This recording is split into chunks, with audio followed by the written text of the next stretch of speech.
Bible పండితులలో శ్రేష్ఠులైన Adam Clark గారి జ్ఞానమును, చురుకుదనమును వివరించలేము.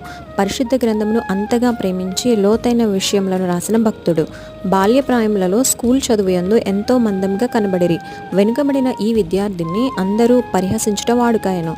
ఒకరోజు స్కూలును దర్శించుటకు ఒక పెద్ద మనిషి వచ్చినప్పుడు ఉపాధ్యాయుడు యాడమ్ క్లార్క్ను చూపించి, స్కూల్ అంతటిలో తెలివి తక్కువవాడు ఇతడే, ఎంత నేర్పించినను నేర్చుకొనలేని మట్టి బుర్రగలవాడని పరిచయం చేశాను. ఆ బాలుడు తలదించుకొనెను, కన్నీరు కార్చెను. వచ్చిన పెద్ద మనిషి ఆ బాలుని ప్రత్యేకంగా తీసుకువెళ్ళి బుజ్జగించి, నీవు బాధపడవద్దు, నువ్వు ఎంత అభివృద్ధి చెందబోచున్నావన్నది ఎవ్వరికీ తెలియదు. ప్రఖ్యాతిగాంచిన విద్యావంతుడివి కాబోచున్నావు గనుక సొమ్మసిల్లక ఉత్సాహంగా చదువుము, ప్రయాసపడము, ఎవరూ నిన్ను ఆపలేరని చెప్పాను. బాలుని హృదయము వికసించెను. ఒక నూతన సృష్టిగా ఆసక్తితో చదివి గొప్ప బైబిల్ పండితుడాయను.